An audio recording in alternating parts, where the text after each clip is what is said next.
Hello viewers, నేను తులసి. ఈరోజు మనం హెల్దీ రెసిపీ రాగి సంకటి ఏ విధంగా ప్రిపేర్ చేయాలో తెలుసుకుందాం.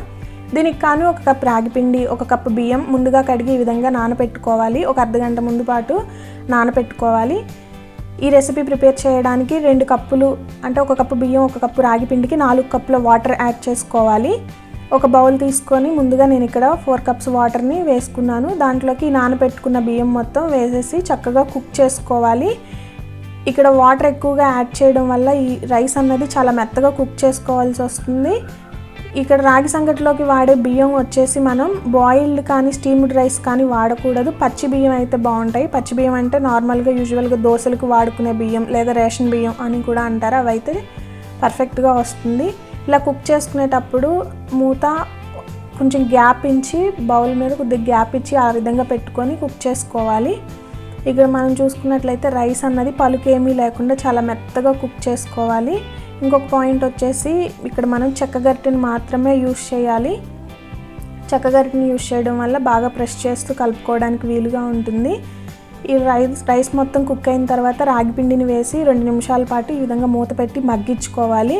ఇక్కడ చూసినట్లయితే ఈ పిండి మొత్తం చక్కగా మగ్గుతుంది. ఆ స్టీమ్ అన్నది ఆ పిండికి పడుతుంది కాబట్టి చాలా చక్కగా కుక్ అవుతుంది. ఉండలేమీ లేకుండా ఈ విధంగా బాగా ప్రెస్ చేస్తూ చెక్క గరిటెతోటి రాగి పిండి మొత్తం రైస్లో కలిసిపోయేలాగా బాగా కలపాలి. మనం ఇలా కలుపుతూ ఉంటుంటే అది కుక్ అయింది అని ఎలా తెలుస్తుందంటే ఆ బౌల్ నుంచి విడిపోతూ వస్తుంది, ముద్దలాగా అవుతుంది. అప్పుడు అది పర్ఫెక్ట్గా కుక్ అయినట్టు.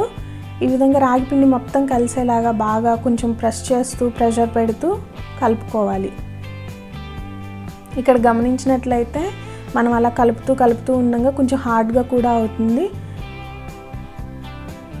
ఇప్పుడు ఇది పర్ఫెక్ట్గా కుక్ అయిపోయింది. ఇంకా స్టవ్ ఆఫ్ చేసేసి మనం ఒక బౌల్ తీసుకోవాలి. ఇటువంటి బౌల్, ఈ బౌల్ని ముందుగా తడిపి పెట్టుకోవాలి. కొంచెం బౌల్ని తడి చేసుకోవాలి, చేయి కూడా తడి చేసుకోవాలి. ఈ బౌల్లోకి నిండుగా ఇక్కడ చూపిస్తున్న విధంగా ఈ రాగి సంకటిని వేసుకోవాలి. వేసుకున్న తర్వాత చేయిని తడి చేసుకుంటూ ఈ విధంగా ఉండల్లా చుట్టుకోవాలి. మనం చేత్తో చేసుకోవాలంటే కాలుతుంది. ఈ విధంగా బౌల్ సహాయంతో చక్కగా ఈ విధంగా చేసుకోవాలి. ఇలా గట్టిగా ఉండలు చేయడం వల్ల రాగి సంకటి అన్నది ఆరిపోకుండా కొంచెం ఒక 1 అవర్ 2 అవర్స్ పాటు చక్కగా తినడానికి కూడా మంచిగా ఉంటుంది. ఇలా చేసుకున్న వెంటనే వేడి మీదనే ఉండలు చుట్టేసి పెట్టుకోవాలి. ఈ రాగి సంకటి వచ్చేసి మటన్లోకి, చికెన్లోకి, ఇంకా గ్రేవీ కర్రీస్లోకి చాలా బాగుంటుంది. ఇటువంటి మరిన్ని రెసిపీస్ కోసం మా ఛానల్ని సబ్స్క్రైబ్ చేసుకోగలరు. ధన్యవాదం.